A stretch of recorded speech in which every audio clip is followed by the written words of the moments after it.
नमस्कार, सबसे बड़ा मुद्दा देख रहे हैं आप, आपके साथ मैं हूं आयुष सूर्यवंशी। यूपी में निकाय चुनाव पूरे जोर शोर के साथ जारी है, लेकिन इस निकाय चुनाव के बीच भी उत्तर प्रदेश के कई दिग्गज दक्षिण में डेरा डाले हुए हैं। यूपी के तमाम दिग्गज, फिर चाहे अखिलेश यादव हो या फिर प्रियंका गांधी, निकाय चुनाव से ज्यादा जोर कर्नाटक के रण में लगा रहे हैं। मुख्यमंत्री योगी आदित्यनाथ भी निकाय चुनाव की बागडोर के साथ कर्नाटक पर भी लगातार नजर बनाए हैं, वहां जाकर प्रचार करना पड़ रहा है। बीएसपी अध्यक्ष मायावती निकाय चुनाव के साथ दक्षिण भारत में अपनी पार्टी का दम दिखा रही हैं। यानी कुल मिलाकर अगर देखा जाए तो सियासी दल 2024 का रास्ता जो है वो दक्षिण भारत से तलाशने की कोशिश में है। तो क्या ऐसे में अखिलेश और कांग्रेस समेत तमाम दलों ने निकाय चुनाव को नजरअंदाज कर दिया है? और सवाल भी ऐसे में खड़े होते हैं। और सबसे अहम सवाल, दक्षिण पर है नजर, क्या उत्तर में भी दिखेगा असर? क्या कर्नाटक से निकलेगा 24 के चुनाव का रास्ता? और निकाय चुनाव को क्या नजरअंदाज किया जा रहा है? कर्नाटक के नतीजों का आखिर क्रेडिट कौन लेगा? और आखिरी सवाल, अहम सवाल, दक्षिण के दंगल में क्या यूपी का रण भुला दिया गया है? इन तमाम सवालों का जवाब जानने की कोशिश करेंगे। हमारे साथ खास पैनल भी जुड़ रहा है, मेहमानों से सवाल करेंगे, जवाब जानेंगे, लेकिन उससे पहले रिपोर्ट देखिए।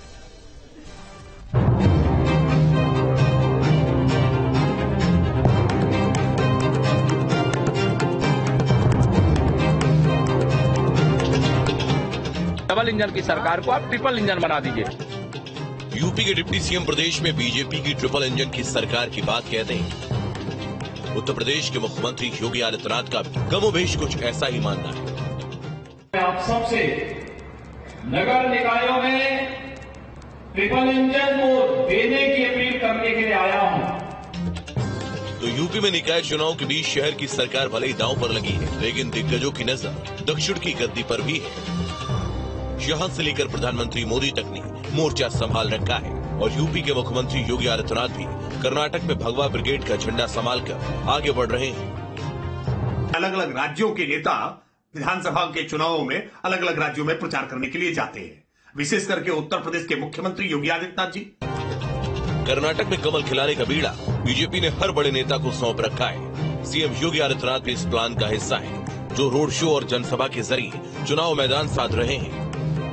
कर्नाटक के विधानसभा चुनाव में यूपी के जो नेतृत्व है, चाहे वो मुख्यमंत्री योगी आदित्यनाथ की बात हो, वो रैली पे रैली उन्होंने की और साथ में उन्होंने निकाय चुनाव यूपी की बागडोर को भी संभाले रखा।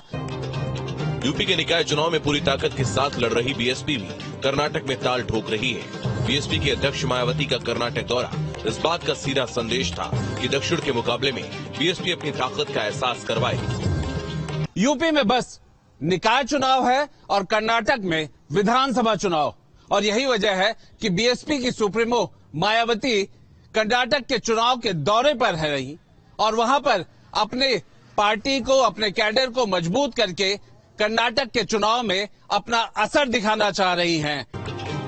बेंगलुरु की रैली में मायावती ने जब मोर्चा संभाला तो विरोधियों की धज्जियां उड़ा दी। आरक्षण से लेकर ईवीएम तक कांग्रेस और बीजेपी को आड़े हाथों लिया, जिसके साथ ही देश ने बीएसपी की ताकत को देखा। हमारी नई सरकार ने वहाँ जुल्म जाति करने वाले लोगों को तो बिना बुलडोजर चलाए हुए या बिना मार धाड़ के, तो बिना कोई देरी किए हुए उन्हें तुरंत ही जेल के सलाखों के अंदर भेजा है, जहाँ मेरी सरकार में उनकी सही व असली जगह होगी। जो आज इस समय यूपी में चल रहा है, ऐसा नहीं, मार धाड़ नहीं। कर्नाटक के रण में मायावती ने जब बिगुल फूंका तो विरोधी चारों खाने चित्त नजर आए। बेंगलुरु की रैली के जरिए मायावती ने विरोधियों को आईना दिखा दिया। मायावती की बेंगलुरु रैली का असर भी बखूबी नजर आया। असर ये कि बीएसपी अध्यक्ष मायावती को प्रधानमंत्री पद का दावेदार बनाने की आवाज भी उठना शुरू हो चुकी है। अगर आप लोग चाहते हो तो पहले यूपी रोकने के लिए तो जाओ मायावती जी के पास समर्थन मांगो। अगर मायावती जी समर्थन नहीं देती है तो आप लोग उन्हीं को पीएम मान लो, हम मान करके उन्हीं को आप सब लोग इकट्ठा हो जाओ। लड़ाई झगड़ा आप प्रधानमंत्री कुर्सी का न करो। तो हम भी तो आज भी पक्षधर हैं कि मायावती जी की पार्टी राष्ट्रीय पार्टी है और राष्ट्रीय स्तर पे वोट है। बीएसपी की नजरें एक तरफ निकाय चुनाव पर टिकी हैं, तो दूसरी तरफ कर्नाटक की सियासी जंग पर पार्टी अध्यक्ष मायावती ने खुद मोर्चा संभाला हुआ है। निकाय चुनाव में तो बीएसपी विरोधियों के पसीने निकाल ही रही है, साथ साथ मायावती 24 की चौसर पर भी अपने मोहरे सेट कर रही है। कर्नाटक में हम ये देख रहे हैं कि लगातार मुख्यमंत्री योगी आदित्यनाथ भी वहां पहुंच रहे हैं और वहां पहुंच रहे हैं अखिलेश यादव, प्रियंका, राहुल और उनके साथ बीएसपी की सुप्रीमो मायावती। कर्नाटक के रण में अखिलेश ने भी डेरा डाल रखा है। 3 दिन के कर्नाटक दौरे में अखिलेश दक्षिण में अपनी जगह तलाश रहे हैं। समाजवादी पार्टी के अध्यक्ष अखिलेश यादव निकाय चुनाव में तो जरा भी इंटरेस्ट नहीं दिखा रहे हैं, पर कर्नाटक चुनाव के चुनावी रैलियों में पहुंचे हुए हैं। सवाल यही है कि क्या निकाय चुनाव उत्तर प्रदेश का इतना महत्वहीन हो गया है कि समाजवादी पार्टी उस पर गौर भी नहीं कर रही है। यूपी निकाय चुनाव को लेकर बड़े बड़े दावे करने वाली कांग्रेस भी कर्नाटक में सियासी संजीवनी ढूंढ रही है। 13 तारीख को परिणाम सामने आ जाएगा, क्योंकि कर्नाटक की भ्रष्ट भाजपा सरकार जो 40% कमीशन सरकार के नाम से बदनाम हो चुकी है, अब कर्नाटक की जनता बदलाव चाहती है। इस सबके बीच कर्नाटक का चुनाव दिलचस्प हो उठा है। यूपी के दिग्गजों की नजरें कर्नाटक की गद्दी पर जाकर टिकी हैं। शायद 24 में दिल्ली की सत्ता का रास्ता दक्षिण से तलाशा जा रहा है। अगर बीजेपी वहां हारती है तो ये एक श्रेय लेने की कोशिश करें कि हमने बड़ी मेहनत की जिससे बीजेपी हार गई, और वो विरोधी खेमे को एक करने की मुहिम के नेता के तौर पे अपने आप को दिखाने की कोशिश करेंगे। दिल्ली से 1700 किलोमीटर दूर सियासी मोर्चा तैयार हो रहा है। दक्षिण में यूपी के दिग्गजों का जमावड़ा है। मायावती से लेकर योगी आदित्यनाथ तक और अखिलेश से लेकर प्रियंका तक सबने मैदान संभाल रखा है और अब देखना होगा इस दंगल में दांव किसका चलेगा। लखनऊ से आलोक पांडे के साथ टीम न्यूज स्टेट। चलिए इसी पर चर्चा के लिए हमारे साथ खास मेहमान जुड़ गए। उनका तारुफ करा दे। शुभेंदु अवस्थी जी प्रवक्ता बीजेपी के, और साथ ही अजय वर्मा जी नेता कांग्रेस के, अनुपम मिश्रा जी वरिष्ठ पत्रकार हमारे साथ जुड़े हैं। भुवन जी भी हमें समाजवादी पार्टी से कुछ ही वक्त में ज्वाइन करेंगे। अजय जी, सवाल आज पहला आपसे। बीजेपी लगातार कर्नाटक के चुनावी रण में ताल ठोके हुए, आपकी पार्टी लगातार वहां चुनाव प्रचार कर रही है, लेकिन ये देखा जा रहा है कि जो यूपी से राब्ता रखने वाले नेता हैं वो भी कर्नाटक पर ही फोकस्ड हैं, खास करके जो विपक्षी पार्टियां और सत्ता पक्ष के नेता दोनों ही तरफ ये देखा जा रहा है। इसके पीछे कारण आपको क्या लग रहा है? देखिए, सबसे पहले तो मैं ये बता दूं कि हमारी नेता प्रियंका जी और राहुल जी और सोनिया जी और खड़गे जी और राष्ट्रीय और नेताओं ने पहले ही तय किया हुआ था कि स्थानीय निकाय चुनाव माननीय ब्रजलाल खाबरी जी के नेतृत्व में और जो लोकल स्थानीय नेता पे हमारे कांग्रेस के बड़े वर्कर्स और लीडर्स हैं उनके नेतृत्व में लड़ा जाएगा और उसको जीता जाएगा। लेकिन ये चूंकि बहन मायावती जी वहां पहुंच गई है, ये भाजपा की बी टीम है, क्योंकि देश के तमाशा राजा की नहीं। अजय जी, सवाल मेरा ये है कि आप प्रचार करें तो आपका अधिकार है, कोई और प्रचार करने चला जाए तो बी टीम है, ये कैसे होगा? हाँ, देश के तमाशा राजा की अगुवाई में आनंद साहब है वहाँ। जब आनंद साहब वहाँ है तो अजय जी, आप सवाल ही नहीं सुन रहे मेरा। अजय जी, आप मेरा सवाल सुन नहीं पा रहे हैं। मेरा सवाल सुनिए। मेरा सवाल ये था कि अगर दूसरे दल वहां प्रचार कर रहे हैं तो इसके पीछे क्या वजह है, और कांग्रेस अगर यूपी में फोकस नहीं है, सिर्फ कर्नाटक पे फोकस है, तो उसका कारण क्या है? क्या ऐसा तो नहीं है कि प्रदेश स्तर के जो नेता है प्रदेश स्तर पर लगे हुए हैं, बड़े नेताओं का साथ नहीं मिल रहा है? यूपी में निकाय चुनाव में कांग्रेस के पास खोने या पाने के लिए कुछ नहीं है? देखिए, हमारे पास यहाँ खोने पाने की बात नहीं है। कर्नाटक की 40% की कमीशन की और ये देश की सोशल फैब्रिक खराब करने वाली सरकार के खिलाफ जो माहौल है, तो हम वहां चुनाव में 150 सीटों से ज्यादा सीट कर सरकार बना रहे हैं। अब स्थानीय निकाय का चुनाव का मुद्दा रहा, हम यहाँ बहुत मजबूती से अपनी उपस्थिति दर्ज कराकर हिंदुस्तान हम बड़ी पार्टी के रूप में काम करेंगे, क्योंकि ट्रिपल इंजन से और डबल इंजन से लोग थक चुके हैं कि वो किस तरह से जहर उगल रहा है। वो अमृत नहीं उगल रहा, जहर उगल रहा है। देश की बेटियां लाल किले पर बैठी हुई हैं, तड़प रही हैं, महंगाई से लोग तड़प रहे हैं, प्रदेश के लोग परेशान हैं, बेरोजगारी को उच्च स्तर से युवा परेशान है, किसान परेशान है। तो इन सबको देखते हुए प्रदेश और देश के लोगों ने ये तय करा है कि परिवर्तन प्रकृति का नियम है और परिवर्तन बयार है इस बार। और मैं आप फिर बताऊं मैं बहन जी की कि वहां वो गई हैं। भाई, हर एक पार्टी को अधिकार है कि अपने सिस्टम, अपनी पार्टी का प्रचार करें, प्रसार करें, लेकिन साहब के साथ मिलकर ना करें, अपनी स्वतंत्र पहचान बनाए। किस तरह देखा देश में, तो बीएसपी तो तेलंगाना में भी प्रचार कर रही है। फिर मेरा सवाल वही है कि एमआईएम को लेकर, बीएसपी को लेकर या किसी भी दल को लेकर आप लोग इतने ज्यादा डिफेंसिव क्यों हो जाते हैं? जी नहीं, हम डिफेंसिव नहीं होते, हम बताते हैं कि तेलंगाना एमआईआर और बीआईएम। चलिए ठीक है, मैं लौटूंगा आपके पास। शुभेंदु जी, सवाल आपसे भी है। यूपी में स्टेक्स आपके दांव पर है, यूपी के बीजेपी के नेता जाकर कर्नाटक में प्रचार कर रहे हैं। क्या आप लोग जीत को लेकर इतने आश्वस्त हैं, या विपक्ष के नेता कर्नाटक पहुंच गए इसलिए आप लोगों के लिए वॉकआउट जैसा सीन हो गया है? नहीं, हम हर चुनाव बड़ी मेहनत से, बड़े कैडर बेस्ड ऑफ एक्शन के तरीके से लड़ते हैं, चाहे वो यूपी का एक निकाय का चुनाव हो या फिर कर्नाटका का विधानसभा का चुनाव। सभी लोग, चाहे उत्तर प्रदेश से चाहे दिल्ली से, हम लोग गए हैं और वहां पे हमने काम किया। बहुत सारे कार्यकर्ता हैं, सबसे बड़ी पार्टी है भारतीय जनता पार्टी विश्व की। बहुत सारे कार्यकर्ता जो तो दिल्ली में काम। शुभेंदु जी, कहीं ऐसा तो नहीं हो रहा कि कर्नाटक के रण में जहां बीजेपी की मुश्किलें बढ़ी हैं, इसमें कोई दो राय नहीं दिख रहा है कि एक टफ फाइट वहां दिख सकती है, जो ओपिनियन पोल सब तक है एक ट्रेंड दिखा रहे हैं।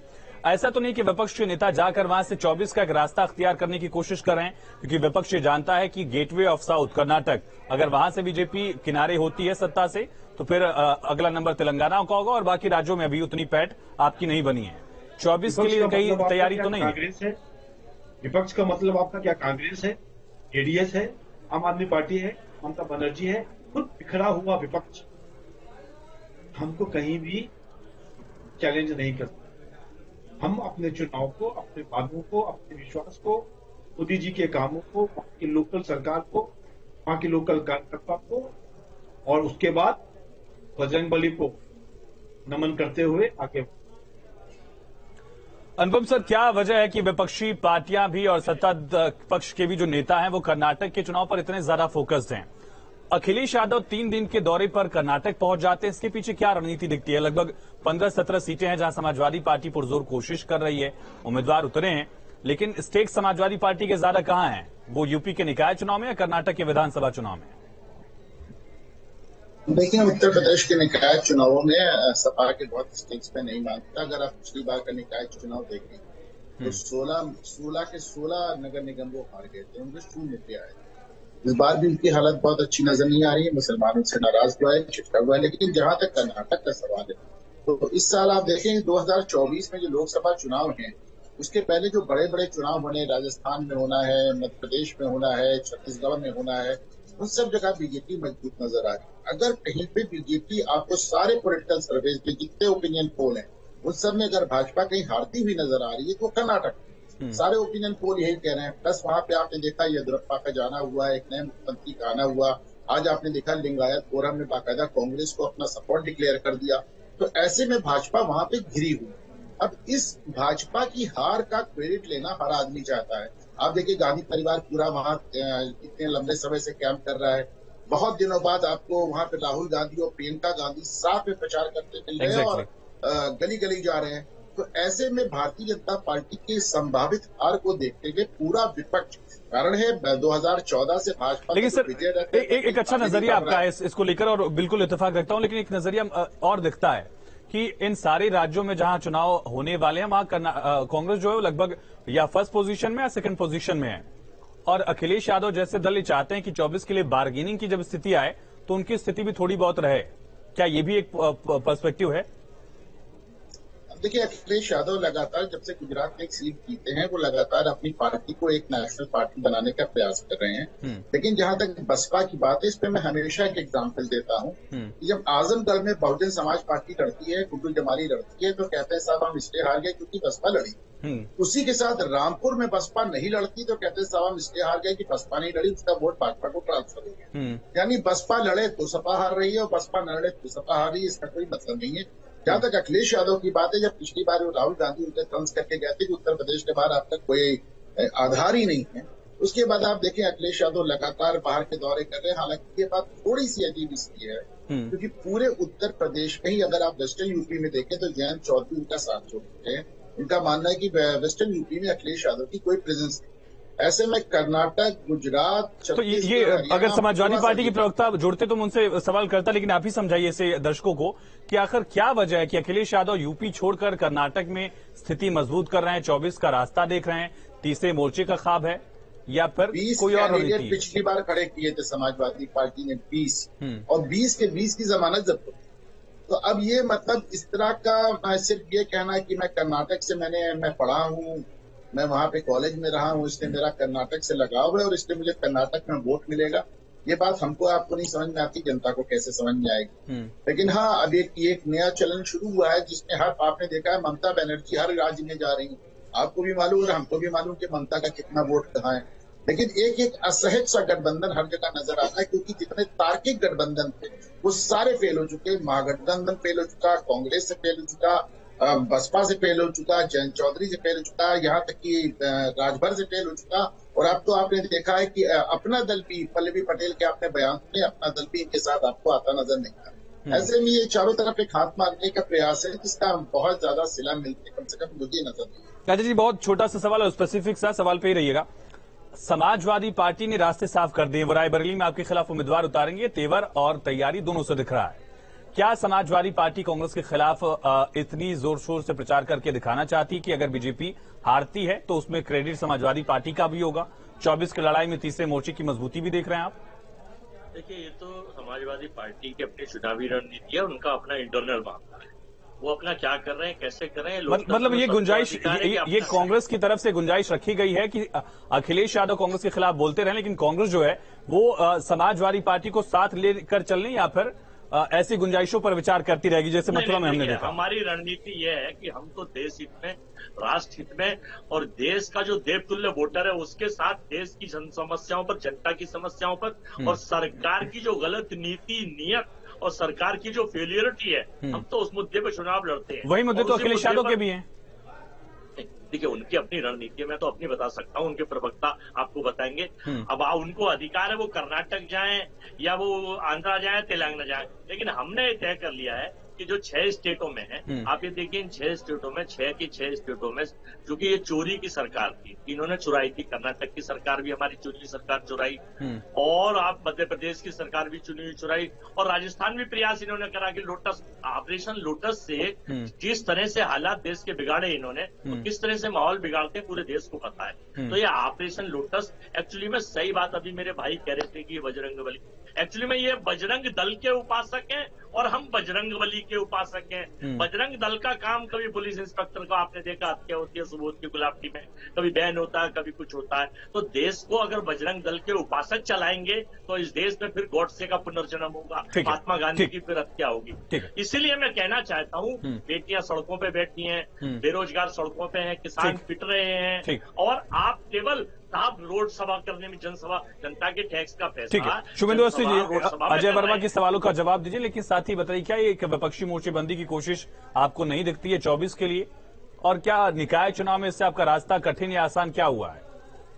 देखिए, हर बार ये लोग तरीके के मोर्चा बनाते हैं, हाथ में हाथ पकड़ करके मंच पे खड़े होते हैं और चुनाव के पहले। लेकिन ऐसे मोर्चों में बीजेपी भी रही है, जनता दल भी रहा है, जिसमें आप लोग भी रहे हैं सर। देखिए, 42 गठबंधन की इनकी पार्टियां थी, 42 ठीक अजय सुनते हैं, क्या नई बातें कर रहे हैं? सुन लेते हैं अजय जी, सुन लेते हैं अजय जी सुन लीजिए ना, अजय जी सुन लीजिए बोलिए। हाथ पकड़ के हाथ खड़ा करते हैं और चुनाव से पहले ये लोग अलग अलग हो जाते हैं। आज भी तय नहीं है कि प्राइम मिनिस्टर कौन है, राहुल गांधी, मायावती, अखिलेश यादव, ममता जी, अरविंद केजरीवाल जी या कोई और।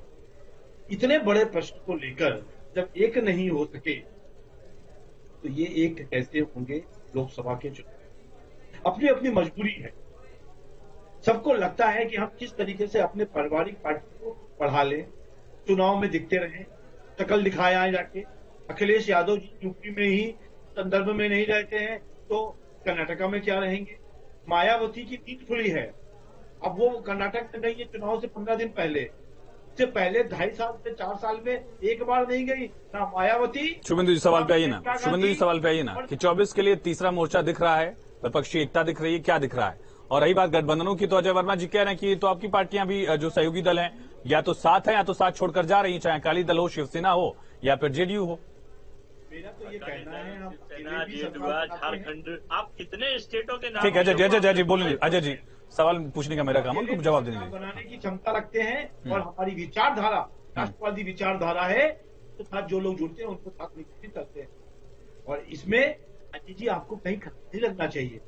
आप कह रहे हो कि हमारी सरकार को चुरा लिया, आप अपना घर संभाल नहीं सकते और उसके बाद कहते हो कि हमको चुरा लिया गया। के विचारक ये संत आसाराम, अरे विचारक आपको हमेशा गोडसे ही याद आते हैं, इनकी सोच के लोग हैं, आपको हमेशा गोडसे ही याद आते हैं। बेटियां चिल्ला रही हैं, करा रही हैं, तड़प रही हैं। अरे अब बेटियां भी याद आएंगी चुनाव में ना, और भगवान भी याद आएंगे चुनाव में। गोल्ड मेडल आते हैं तो फोटो सेशन का, अरे भैया लेकिन बेटियों के लिए आपको बेटियां भी नजर आएंगी, जिस तरीके से किसान नजर आ रहे थे आपको।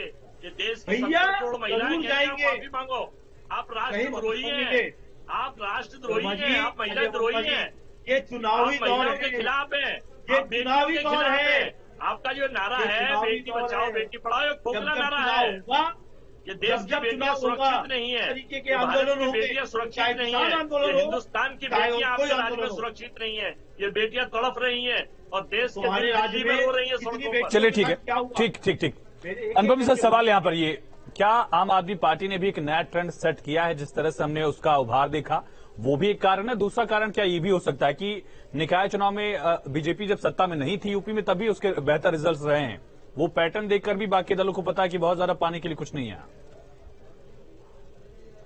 नहीं, देखें, भाजपा तो हमेशा से शहरी पार्टी के रूप में घोषित थी और इनफैक्ट नरेंद्र मोदी के आने के पहले उसका गांवों में विस्तार ही बहुत कम था। ये तो नरेंद्र मोदी के आने के बाद आप उन्हें गांवों में विस्तार होते देख रहे हैं और शहरों में वो हमेशा से स्ट्रांग रही है। उस जमाने में भी स्ट्रांग रही जब यहाँ सपा बसपा की सरकारें बना करती थी। बिल्कुल, वो भी नगर निगम में उनकी धमक देखने मिलती थी। आप पिछली बार देखिए 16 में से 14 सीट निकाली हुई। एक बात मैं जरूर आपकी इजाजत से पूछना चाहूंगा, और चूंकि मैं भी, मुझे स्क्रीन नजर नहीं आ रही है, रूम से जुड़ा हूँ, मैं सिर्फ आवाज सुन रहा हूँ, तो एक सवाल मैं कांग्रेस प्रवक्ता जरूर पूछना चाहूंगा कि इसमें दो राय नहीं है कि बजरंग बली और बजरंग दल में कोई साम्य नहीं, कोई भी साम्य नहीं है। बजरंग दल को कुछ कहना बजरंग बली को कहने के समान नहीं है। वो अलग बात है कि प्रधानमंत्री ने नैरेटिव बदल दिया, उसको दोनों को जोड़ दिया और बात को कहां से कहां पहुंचा। लेकिन एक बात मुझे समझ में नहीं आती कि उसके बाद से पूरे कांग्रेसी सब बजरंग बली को अपना आराध्य बता रहे हैं। मैं पूछना चाहता हूँ कि ये वही पार्टी है जिसने सुप्रीम कोर्ट में एफिडेविट किया था कि राम का कोई कल्पना है, राम का कोई अस्तित्व ही नहीं। तो राम को कल्पना, राम को गप और राम को झूठ मानने वाले लोग जब बजरंग बली को अपना आराध्य बताते हैं तो ये बात मेरे गले नहीं लगती। अजय जी, बहुत छोटा सा जवाब, मेरे पास वक्त खत्म हो गई। सॉफ्ट हिंदू तो मजबूरी हो गई आप लोगों की, आखिरकार बीजेपी ने ऐसी लाइन ही सेट कर दी है। अनुपम जी, आपको याद हो कि हमने संशोधित हलफनामा भी दिया था, उसके बारे में भी बता दीजिए।